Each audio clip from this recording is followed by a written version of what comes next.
second point then is ability to produce. And this is a point that entrepreneurs should know, which is that when you look at an agricultural business or a food business generally, whether it is Grace or Separate or any of these companies, probably less so Separate, certainly Salada, Honey Bun, you name it. By and large, they have a 5% net margin, meaning that they, for every $100 they sell, they make $5 of profit. Maybe 6, maybe 4. The relevance of that is that you can double your profits if you can increase your price by 5%. And if you do the work, and this is a consistent effort of a food and agriculture business to cut your costs by simply 5%, turn the lights off a little bit earlier, you double your profits. And so cost matters. And there is the basis for saying a fresh wind is blowing in cost. The headlines of energy cost reductions, of alternative energy, of improved infrastructure, the ability to move goods across the country matters. But if you're just going for that 5%, there's one important fact that everybody needs to understand, which is that a lot of people will tell you that they want to go into export agriculture because they see the exchange rate moving, and that export is the key. But when you look at the last 10 years, if you go back to 2005, when the exchange rate, I believe, was 62 to 1.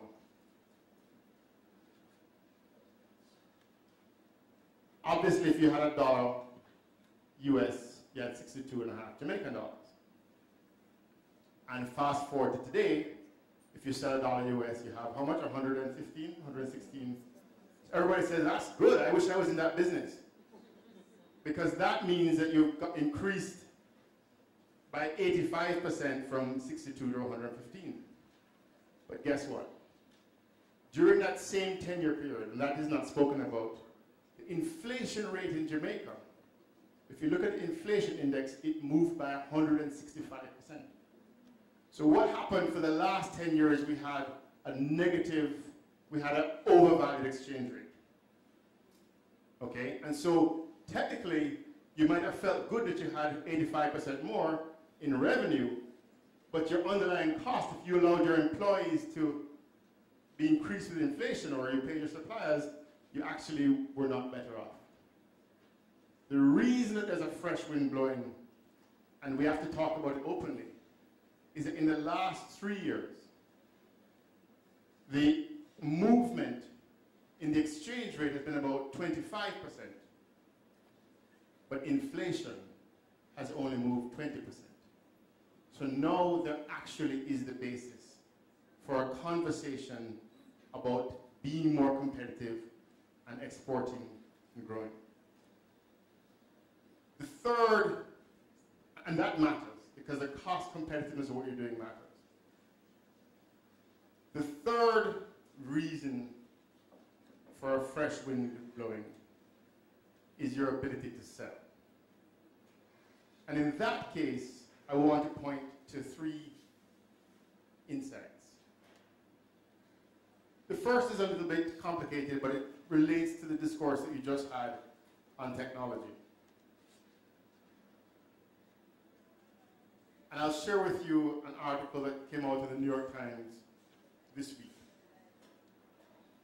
And it was just the opening sentence of the article, and it said, I don't know if anybody here has heard of Uber. Has anybody heard of Uber? Yes.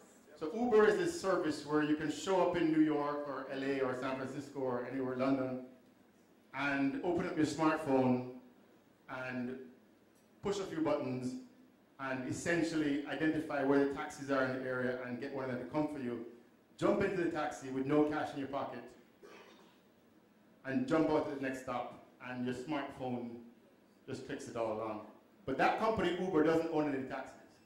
Essentially, it allows people who own cars to share their cars with other people and collect the money as a fee. So Uber is now the world's largest taxi company. and it has a value of $40 billion, but it owns no taxis, no vehicles. Facebook is the world's most popular media owner, but it owns no content. It doesn't produce any movies, it doesn't produce any books. Alibaba, which is like Amazon, China, is the most popular retailer, but it owns no inventory. And there's another brand called Airbnb, which allows people to book rooms in other people's houses. It's the most, has the highest number of, it's the largest accommodation provider in the world, bigger than, you know, pick your name. It has no real estate. So there is the ability to harness technology, and somebody mentioned e-commerce, to connect to the world. And we are, in our company, asking, how do we engage with this space? And how do we develop in e-commerce so that we can move things that have a relatively small benefit from economies of scale to the individuals who can afford to buy them wherever they may be. And so there's an opportunity in e-commerce, in Blue Mountain Coffee, in Tortuga Rum Cake, and in many other businesses in that space. The second thing that I find interesting for businesses in the upper green quadrant is the growth in tourism and the significance of that growth and those 3 million people who come to Jamaica. And each of these scenarios are where we're putting our time and attention. Because we looked at the business of the Caribbean, and you say, okay, what kinds of things can you do in the Caribbean? And there are several, and we spoke about the BPO space earlier, but undoubtedly tourism is going to be relevant in the Caribbean. So you have people who are doing the hotels, you have people who are doing the attractions. We come at life from an agricultural perspective, so we said, what can we do in the souvenir space? How can we participate in that space and connect to the tourists? And we're finding opportunity in the Tortuga business in engaging that group of tourists, not just in Jamaica, but across the Caribbean where they come to us. The third opportunity, and that goes to the core of this idea of Brand Jamaica, for those who want to see it in that light, and all of its potential. The third area in ability to sell is this idea of an increasingly connected and outward-looking consuming class in Jamaica and everywhere else. Jamaicans are connected through internet, through cable television, through their relationships globally, and they are demanding a level of respect and value and convenience in agricultural output that makes Jamaica an opportunity for those who want to invest in high-value, convenient consumer items, who want to take their basic agricultural produce and make it available, nicely packaged, with respect to the Jamaican consumer. And that is the proposition that we are doing with our St. Mary's brand.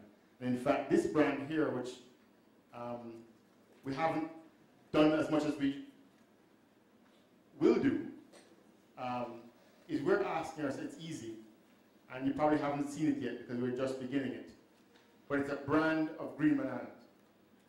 And so essentially what we've noticed is that green bananas is a more affordable starch than almost any other starch that you're consuming, but people want it presented to them in a convenient way. And they want a bit of brand essence attached to it. They want to know that they're part of something that's progressive and healthy. And so we believe that that is an opportunity as well. So I say to you, frankly, my own view is that opportunities are up in the upper left-hand quadrant and not in the traditional commodity space. And I believe the time is now. Thank you.